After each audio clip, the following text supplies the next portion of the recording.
Hey guys, thanks for joining us for another episode of the Acro Jam, the podcast where Sarah and I get to sit down and chat with some of the coolest folks in the Acro Yoga world. Speaking of Sarah, she has left me on my own to do this intro, but you'll hear plenty from her in the podcast. For those of you who don't know, my name is Lindsay, and I am very, very happy and feel very blessed that you've decided to listen to this, because we really love making this podcast, and this episode is a really great example of why we love doing the podcast. We were very lucky to be able to sit down and share the thoughts, feelings, and experiences surrounding the practice with none other than Nirvana Pilkington. So if you're an Australian acro yogi, there is a pretty good chance you might have met Nirvana. Nirvana is a Brisbane-based teacher who is very heavily involved in the Acro Yoga world we have going on down here in Australia. And you can find her teaching workshops, teaching and assisting at retreats and acrobatic conventions, as well as performing, as you'll hear all about in the podcast. Even if you're not an Australian, there's still a pretty good chance you may have met Nirvana, because I'm pretty sure she is one of the most well-travelled acro yogis I've ever met. She's been a part of many Acro Yoga teacher trainings, conventions, exchanges and retreats all over the world. And as a result, Nirvana is able to draw from so many threads of inspiration and expertise. And it really shows, it really shows in her well-rounded and just very comprehensive approach to teaching. So Sarah and I were lucky enough to sit down with Nirvana and record this podcast at the Byron Bay Acro Flyway, held by Threads Tasmania. I think it was in August 2018. So yeah, like some of the other episodes, things are a little bit out of date, but everything is still super relevant and super interesting. Now that we're in Vancouver, we're working on getting the backlog of podcasts out into the world so we can start releasing some of the current ones and start bringing you some of the teachers and people we're experiencing here in Vancouver. So this is Sarah and I's small contribution to the global acro community, and we really hope that it helps you feel connected and a part of this huge group of amazing people who help lift others up and create something much greater than themselves. On that note, we really want to thank everyone who has shown their support to the podcast, whether it's our amazing Patreon supporters or just someone giving us a 5-star review on iTunes. We want to thank you all so much. If you feel like supporting the Acro Jam podcast and the global acro community, please consider becoming a Patreon supporter at patreon.com/theacrojam podcast. For just a few bucks a month, you can really help the podcast out and help us keep sharing these conversations. If you'd like to make a one-off donation, you can do that through PayPal. All you have to do is visit the donate page of our website at www.acrojampodcast.com/donate. Anything you guys can do is really appreciated. Leaving a 5-star review on iTunes, sharing it with your local acro scene, or just letting one of your acro mates know about the podcast to help them get through their daily commute. Most of all, guys, we just want to say thank you to all of you so much for listening to the Acro Jam podcast. So make yourself comfortable, enjoy the podcast, and just really more than anything, thank you for listening to another episode of the Acro Jam. So we're here in Byron Bay with Nirvana Pilkington. She has given us the pleasure of sitting down with us to record an acro podcast. So Nirvana, can you tell us a bit about your acro journey and what led to you being at the point you're at now? I think my acro journey began when I was a child and I had younger siblings or cousins and used to play with them on my feet. And I also used to try and lift adults as well. So I was trying to base quite early on.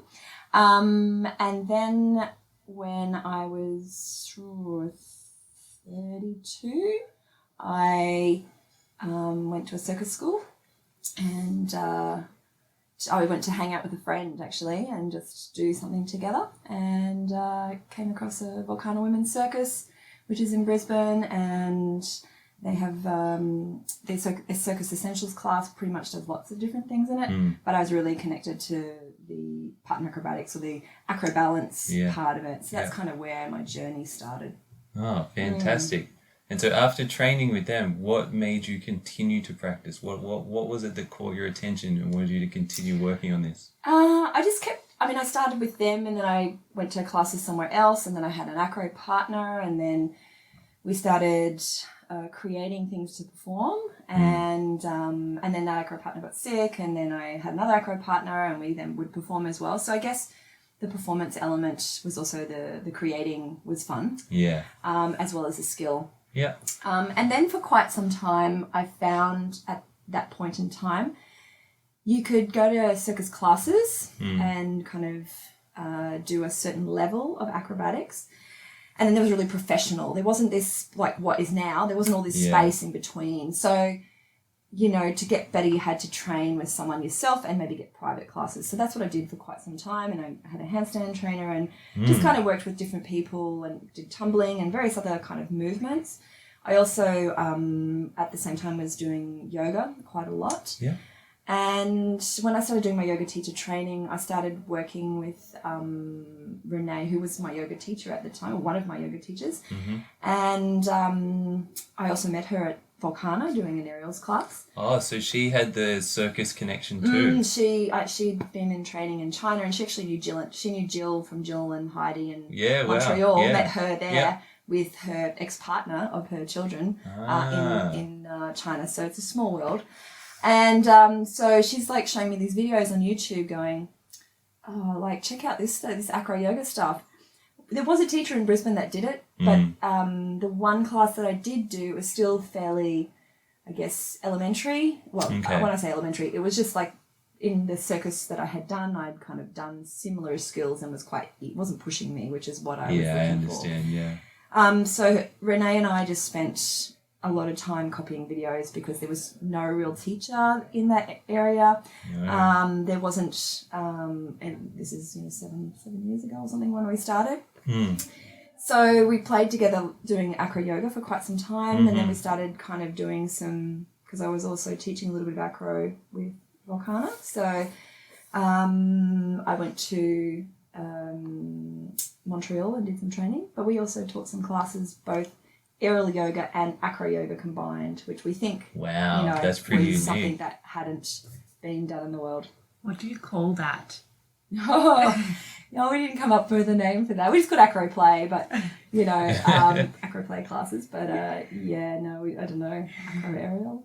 Something like that. So that position of being without an immediate teacher is a role or a position that a lot of people find themselves now, particularly as they come into acro yoga. So do you have any advice for someone who might find themselves in that position? They may be an individual, or they might have a partner they can train with, but they don't have any hands-on, one-on-one contact with a teacher. I would say that train the basics. Like, it's great to look at YouTube videos and copy lots of stuff off there, but really try and access video that shows the basics and calibrations, because to do any of the more advanced movement stuff without that foundational knowledge, I mean, we can, as teachers, we can see that within a class space. Like, if people can't hold certain positions very well, it's very easy to go, you need to work on this more and build strength here. So that will, and it's the same in yoga, you learn foundational poses and you get really strong in foundational poses, and that allows you to move and progress with more ease than, trying to just get to crazy arm balances or crazy movements. So, which is the temptation. And it's really temptation. And the more that you become, I guess, more of a teacher, you realise that the foundations are core. The other thing is building a community around you of people. So wherever you are, if you can, get people together, and even if you're in a smaller place, is have, a party or get people to come over and just like saying, let's try some of this, or movement modalities that are in your community, and talk to people in that area, talking about, what they could do. One other thing is like contact teachers that are out there and ask them to come to your community. That's another thing. Invite them to come. Yeah. Nice. Because, we're in a similar position coming from a smaller city on the East Coast, and you need to either do the work yourself or make it happen because there's no one else there. Yeah, Nirvana, I think you'll be getting an invitation soon. Yeah, have you ever wanted to come and visit Newcastle? Sure. Actually, someone was just suggesting that I was thinking about like not living in Brisbane anymore, and she's like, where would you want to live? And she's like, well, Newcastle would be great. It's kind of that in-between place, it's kind of big enough but not too big. Yeah, right on. Well, there's a couch for you to live on while you settle into Newcastle if you come and visit us. So I think we interrupted you when you were still talking about your acro journey. I think we were at the point of Montreal. Oh, yeah. So I went and did my training in Montreal did my level 1 and level 2 training, which was pretty amazing and challenging. Did you do those back to back? You did level 1? Yeah, I did them back to back. Hardcore. And I think what I got most out of that is that because of my size, I'm about 70 kilos female, that often I was playing with females coming from a women's circus, that I would often base, and I kind of got locked in that position a little bit because I was like, I feel safe here. Yeah. And then they kind of encouraged us to move out of those roles, and everybody had to base and fly. And I had girls who were like 50 kilos flying me and things in washing machines. And I remember saying to this one girl, oh my God, like, this is freaking me out, and I don't know if I can trust you, but we're going to give it a go. And then as soon as I did that, and, we had spotting, and I was like, oh, this is actually really great, and I really enjoyed flying. Yeah. And I really just learned that because I'm also long, that I need to just stay, like, maybe bend my knees a bit more or change my body position than maybe what other people do, just to be more compact. This is good for me to know too. With long limbs, bring them in. So I feel like we're going to interrupt this acro journey again. Go for it. But you touched on something there about offering consent. And talking to you here at our training at the moment, you mentioned you were aiming to do a workshop based around consent. So can you talk a bit about what that means to you and how that affects the acro yoga practice? Well, as a teacher and as a member of like a larger community, that consent is always an issue that comes up around, I guess it's the fact that we are touching one another, and touch in our society is fraught with many different myths and connections to predatory behaviour, or people have different kinds of ideas around what touch is appropriate for them, and I guess we haven't really been good at learning how to set boundaries early on. And what does it mean, and what does our boundary feel like? Because often it's overridden in our experience with our parents going, no, you should just do that, or be quiet, or, we've kind of really conditioned out of feeling. And while, a lot of acro things can feel really exciting and wonderful, and it's really nice, like particularly if you're a touchy-feely person like myself, then, touch is great. Yeah. But not everybody likes that amount of touch, or not everybody wants to be touched in particular, or not everybody wants to do certain things in an acro, or if flyers go, I'm not feeling really confident, but I'm being pushed by the bases to try something right now. Yeah. And you see it all the time. And you see it in workshops, and you see it it's just a culture that it seems to exist.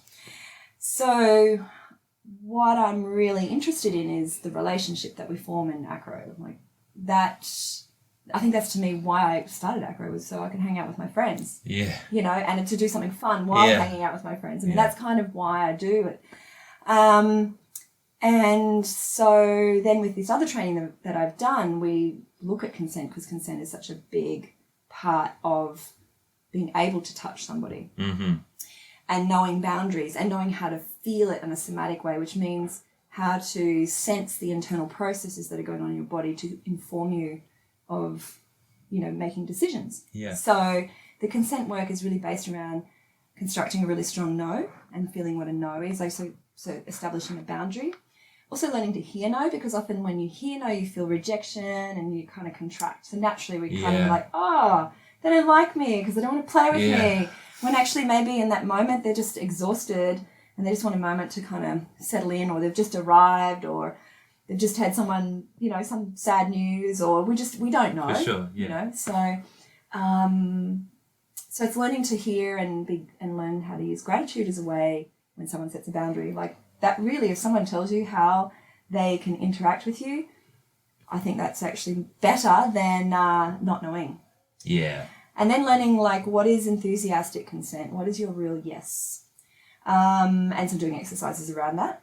And we also look at a thing called the Betty Martin Wheel of Consent, and it looks at the different forms of touch. And sometimes when we touch people, we touch for the person's pleasure, but sometimes when we touch people or interact with people, it's for our pleasure. And so learning the difference, because that often can bring conflict when there's not understanding around why, or people will ask in a way that's kind of making it about the other person when actually it's about themselves. It really helps people to get clear. Like, what do I need? Actually, right now, I really want to hug you. Can I hug you? As opposed to give me a hug, or like, you know, like it just, I think that just... Or worse, give him a hug. Give that person a hug. Yeah, the languaging, or... So it just helps people to get clear about actually what they're asking. And then when our agenda is exposed, it's really easy to interact with that. When people come agendaed and it's unclear, it makes it very difficult to work with people.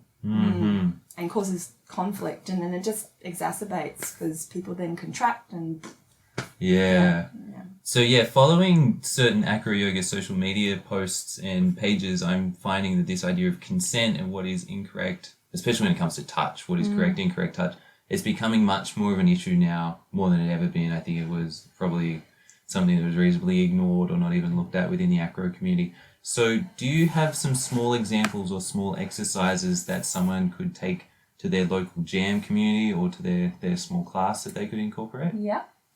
I think what also added to it is the Me Too campaign and all this change around. Yeah. You know, that's probably propelled this conversation, which Absolutely. I think is a good thing because we've needed to have the conversation. But also I think we need to find balance around, I think people feel a little stuck now. They're like, oh, what do we do? How do we, they kind of feel in this stuck space. So this consent work is great because it really helps to define how you can now navigate in this space. One thing we do is practice saying no. So someone asks a question and they say, for example, can I stroke your hair? And then the other person would say, no. And then you would say, thank you. And the thank you is the gratitude. Thank you is the way of going, okay, I hear your boundary. Thank you for letting me know. Yeah. And keeping yourself open to hearing it. So practicing saying no, and particularly then you might ask things like, can I give you a 2-hour full body massage?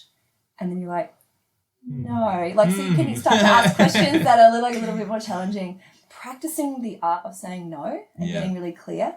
And then you can invite people to go, just explore saying no for a week to pretty much anything, and see how that feels to be really like, no. How does that translate in your life, and how does that change your interactions in your life? Then we would move into an exercise of asking a question again. And then before answering, I would often get them to breathe. Because often when we make decisions, we go really quickly and saying yes or no. Yeah.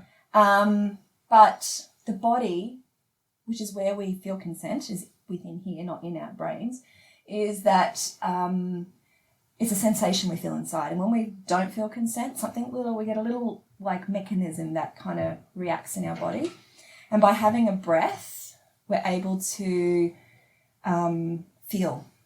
Yeah. Giving the space to feel. And sometimes you can take a couple of breaths. It's like, or you can go, and sometimes particularly in that exercise, they get people to say no, even if they feel just an inkling of, I'm not sure. Just to practice, let's be clear and just say no, and that's okay.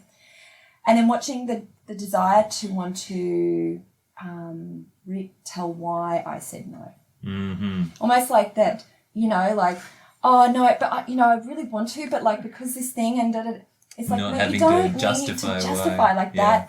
We get stuck in that. I know I'm guilty of that all the time. Particularly people with vulvas are trained often to underestimate themselves and need to justify why they should or shouldn't be doing something. So it is a very common thing. Yeah. So using this training now and these techniques, how have you found your relationships within the acro community have improved, and particularly in teaching contexts or jamming situations? Well, it's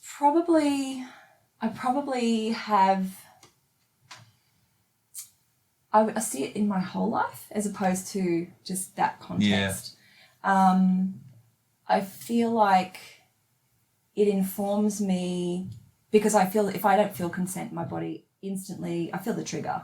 I feel a bit of something, and then if I don't listen to it, it triggers more, and then I'm like, right, I haven't been clear in my boundary, and it's about me as opposed to that person did this thing and it pissed me off, and, you know, I'm pissed off because they didn't, you know, send me this or do this for me. And, you know, it's very easy to kind of project our own internal experience that it's somebody else's fault.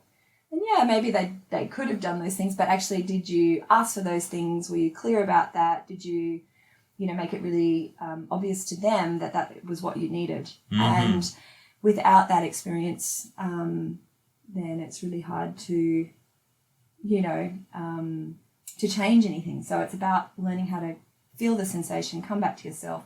And for me, it's really changed actually how I interact with life. Yeah. And I just see, instead of being scared, it's more now I'm like, I'm just going to explore and see what happens when I do this. I'm going to see what happens when I do that. And rather than going, oh, am I going to upset that person? Oh, do I, you know, so it just kind of helps shift out of like life being about pleasing someone else or pleasing, because that doesn't work. Pleasing it just doesn't work. It always gets you into trouble. Yeah. Can you just say again, if you have already, what was the training that you did exactly? Okay, yep. So I am a sexological body worker, and that also another name for that is Somatic Sex Education or Educator.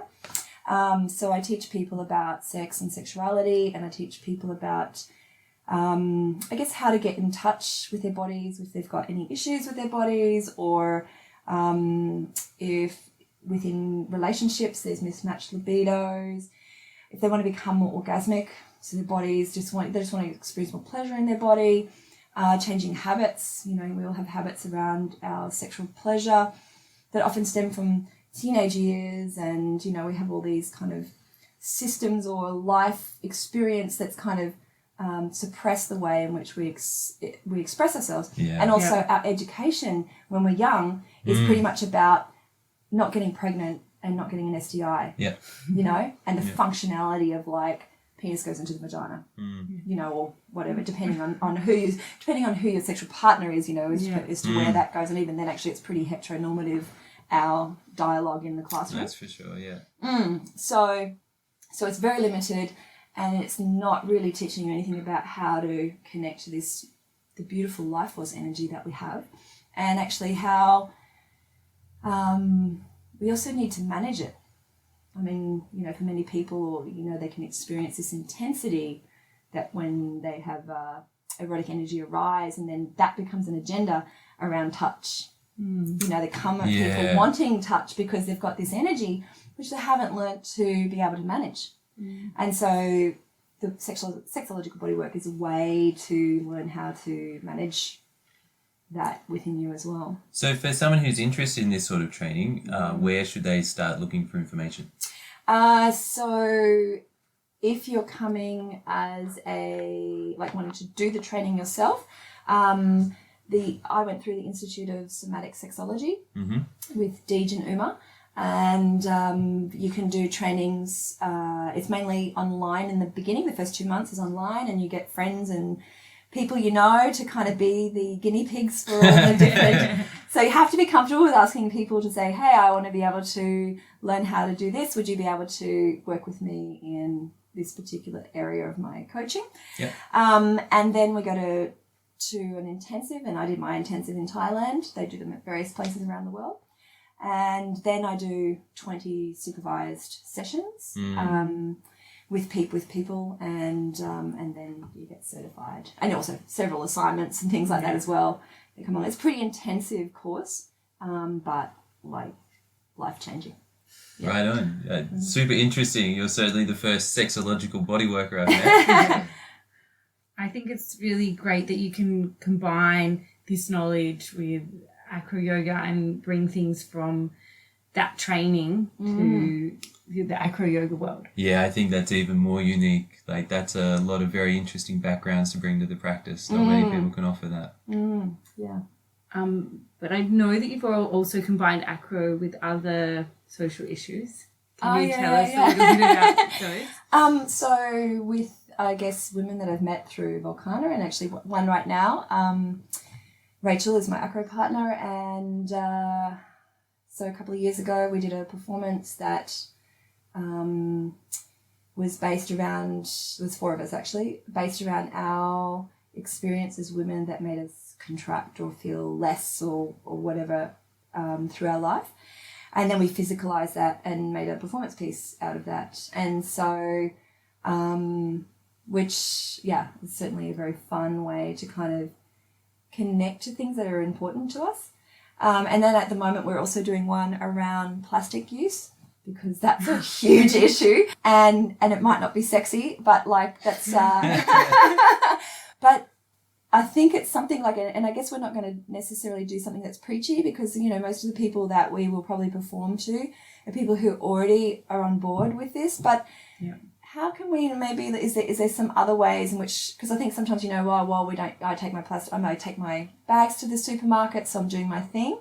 But like, how much do we really pay attention? Like, if I buy blueberries, that means I have to get plastic. Yeah. If I go to this shop, they put plastic around there. So maybe it's better for me to go to the markets. Like, just like little, like, how can we be a little bit more conscious around that use without being too like, plastic's bad, you know, no one needs to hear that, you know, and with, you know, a bit of clowning and a bit of comedy and fun and lightheartedness, so that it just touches on something that's important to us, but also is something fun and physically based. Right on. I think that's something I personally never considered, is that you could bring your performance background to a very important issue. And I'm very interested of how you could tie this issue into a circus performance. So if I want to see it, and if other people want to see this performance, what should we be looking out for? Well, our first one actually is going to be at the Volcana Showcase in December.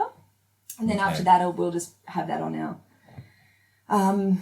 Facebook page, which is yet to be happening yet. So we're kind of just starting to kind of put that performance aspect together and what we're going to put out there. Yeah, so fantastic. So you don't have a Facebook page for that yet. Group yet? Yeah, it was just now Rachel and I, because we used to be the Juxtaposers.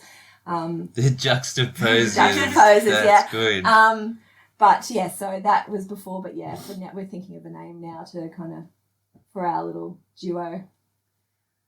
So I have one question I would like to ask. You mentioned that you are a yoga teacher. Mm-hmm. Plus, you've mentioned acro yoga and acrobatics. And I just wanted to know where you see the the line between yoga, acro yoga, and acrobatics, or if you see them as definitive different modalities. I guess it depends on your approach. You know, I think what acro yoga does is it helps to bring in a yogic consciousness to the movement practice itself. Actually, I'm actually doing an online studies on yoga at the moment, and the history and the origins of yoga. And a lot of the origins of yoga,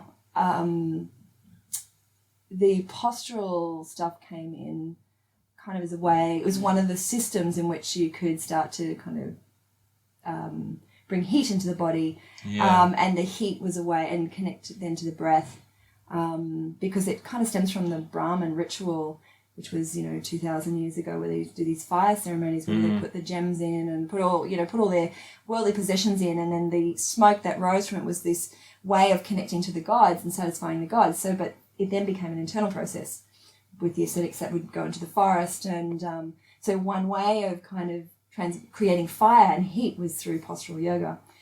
And they would do like some interesting stuff where they would, hang in, I think the bat penance is one of the ones where they'd hang in the tree and kind of be inverted and be in that position for long periods of time.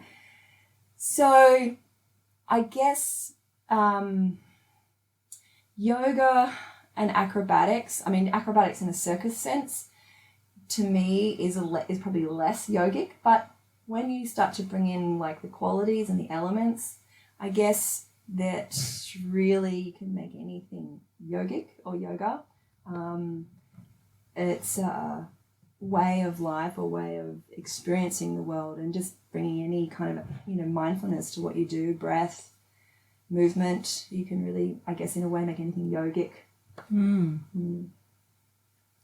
Very good answer. Because, we've talked about this a lot because, we both practice Ashtanga yoga, which can be very rigid. And so Yes. we have very strong ideas about, and other people have even stronger ideas. But, there are pictures of Krishnamacharya doing different acro yoga poses like shoulder stand or straddle bat. And so it's not something worth getting really hung up on, I think. Yeah. Well, what I found in this studies is that he basically said that from the beginning, so it started in the yoga started in the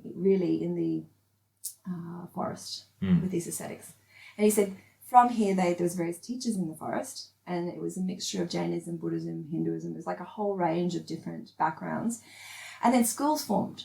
And then those schools formed and argued with each other about who was the better one. Yeah. And it's pretty much been going on since that time. And so we have that even now, that it still exists. You know, that that's is for this sure. This that comes from a pure lineage, and this is a line of yoga that is, and it's like, well, I get that and I understand that, but I feel like in my experience with myself, and that when I'm rigid in anything, that's something that is resistance. Yeah. And so I'm conscious of when something's rigid, I respect it, I totally respect it, but rigidity for me is just an indicator for me for resistance and tension. And I'm like, I don't know if that needs to be in my world. But I have done Ashtanga too, and one of my teacher, who I speak to quite frequently, is also an Ashtanga teacher as well. So And they are combining it with Acro Yoga? No. She's doing very, very... Yeah, I'm not surprised. I see her with Ashtanga, and she also does Gestalt therapy, and so I kind of see her for a bit of... Yeah, okay. Yeah. I want to go back to something you mentioned when you were doing the Montreal teacher training, that you that you were given the opportunity to be a friar as well. And I wondered if you see it is a problem if people stick to one role, as in bass or flyer, or if you think it's better to stick to one role. Or I think there's value in changing the roles, and because you get to learn what the other person's doing. Often we go basically just do this, just do this, just do this. And then they go try and they're like, oh yeah, that's really hard. Or it's really scary. Or it is really scary, for sure. So I think it gives an understanding, but I don't think everything should be necessarily mixed up. There's certainly some things which, like yesterday when we were throwing someone up in the air and turning them around and catching them again, I don't think, necessarily that should be done, say, with two small girls lifting up a big guy, throwing them and trying to spin them around. There has to be some, thought around, what is safe. Yeah. Really, it comes back to safety. My old acro partner, she was 48 kilos, and she could base, an 85 kilo guy in various things, but just really static stuff. We would do some things as well. I would fly on her, do a reverse star and move into croc and things like that. But I would have to move really slowly, and I'd have to bend my knees so I stayed in. And, so it's possible. And I think they need to listen to their bodies if they're smaller as well, because you can also get injured with such a variation in the proportion of weight. So, and I could be both. Just depends where I am in the world. Generally here I base more, just purely because I'm hanging out more with smaller girls. But when I get the opportunity to fly, I definitely fly. Yeah. And go for it. No, well, you feel a very a unique role as a lady bass. So can you share a bit about what that's like? What's it like being this very, very special person within the acro community? Well, as I was saying actually downstairs, one thing about not being built like a brick shit house, sorry to swear there. Very Australian. Built a big guy, is that I've had to learn technique. Yeah. Because I don't have a big upper body to muscle, people around. So it's made me then focus on, getting my technique right, doing my calibrations, working myself up to, trying things. definitely there's probably some natural strength there. I've always been in movement in all my life. Yeah. I definitely had strong legs and broader hips to really stabilize really well. Yeah. I feel sometimes it's really special to be able to, base a lot of guys because often, they like never get to base or never feel comfortable enough. And I can understand that. Like I had the same thing for me. So yeah, it feels sometimes very special to be able to offer that to people, and often I will offer that in various ways, but also just aware of my own body and my own limitations. And I think it certainly produces a very good teacher because, like you said, the technique. So if anyone ever wants very specific drills and very specific training and technique-based learning, then seek out a lady-based teacher. Yeah, definitely, particularly for upper body stuff. That's for sure. I feel like this question is just coming from nowhere, but you interrupted the acro story. You talked about Montreal. Yeah. Has there been any other training that you've done in the past years that you would recommend to other people? Well, after Montreal, I went to APAC. Yeah. Can you tell us what that is? Australian Partner Acrobatic Convention. Are you going this year? I'm teaching on a yoga teacher training this year, so I can't go this year. I know. I was going to go, and I was going because so a movement professor from LA is coming over, and I recommended him because Chris was asking me like who should I ask to teach for the Acro Yoga component, and I said, he's coming, so why don't you ask him? It's just work commitments. Which is sad. But okay, anyway. I met Nico Dowles there, which is the partner acrobatic. He's one of the teachers there, and also met Emily Baxter as well. And then Nico's like, would you host me if I came to Brisbane? So Nico came to Brisbane, and so started doing training with him, and then just each year that kind of brought more and more teachers out. So I've had Jill and Heidi, I've had Mimi, I've had Nico, Ishan Gape, and just various other teachers. Wow. And then Ezra's going to come. And then I did 5 months in the States of traveling in a van from Montreal, went down the East Coast, went across and went up the West Coast. Yeah. Went to Divine Play, which apparently I just heard this is the last year of Divine Play. Oh, so that's news to us. Yeah, I just found that out. We've been making plans for next summer to actually cycle down from Vancouver to Divine Play. Check it out. Oh. I just heard this by Sophia, so you have to ask her. Sorry about that. We need Acro breaking news. breaking news. I don't know if we should put that out there, but man, we need to think about though, because that's our plan for next year. Well, okay. Anyway, so you went to Divine Play. I went to some pre-stuff and post work there I've done with when Danya and Hobbs were together in the Superheroes. I did a supercharged teacher training with them. Both very good teachers. I did some stuff with Slava, who's the Acro Van City. And he and Ezra, who Ezra's coming out, they were working together in that. When I went in the States, I worked also with Lex Peters. He does motion design on YouTube. You can check out him. And he taught me my first hand-to-hand within 10 minutes of being in the space. We're standing. That's very special. Yeah. But also I was in a cheer gym in Colombia and did stuff there. So I've kind of just travelled to lots of different communities. And actually Lex was a great help around that in terms of introducing me to people. And then I've also been to Europe as well. I went to the Dutch Acro and the Dutch Precon, which Nico runs there. That's a training or a festival? Yes, training. So the training is 5 days. Is it 5 days? Maybe a little longer. At the Precon, and then the convention itself, it's several days of training, and there's like 20 classes per session, and it's 800 or so people. It's been going for a long time, and it's run actually more. It's quite a less expensive event because they really get you also to volunteer, so people either volunteer to teach or volunteer to help in the kitchen, or as well as your tickets. So that's kind of part of how they run that. So yeah, so that, and what else have I done? Just stuff with teachers that have come out, or when I've travelled, I've also done with Fons, which is also which was Nico's teacher when I was in Germany. So just different places have been. Yeppe, I trained with him as well in like Austria. Yeah, so just where I've gone, I've kind of just done workshops and connected with people. Wow, you've done so much. Yeah, speaking of connecting with people, if people are looking to come and train and practice with you, what have you got coming up and where can they find you?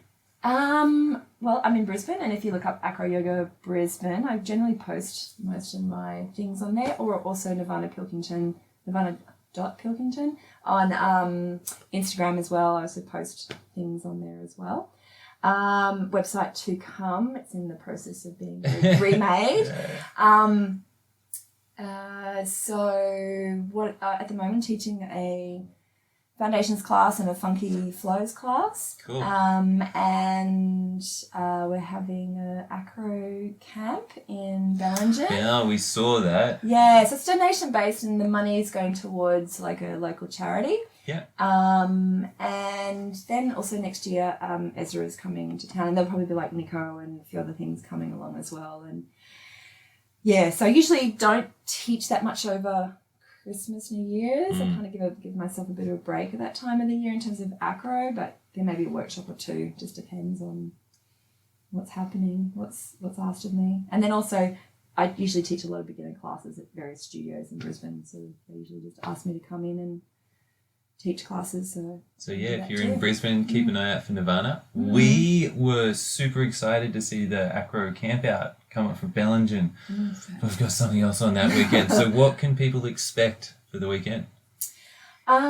So it's going to be like all the people who are coming that are teaching are coming, just donating their time, and it's going to be a bit of yoga, movement, acro, handstands, but just a general movement play, and just a space to get together.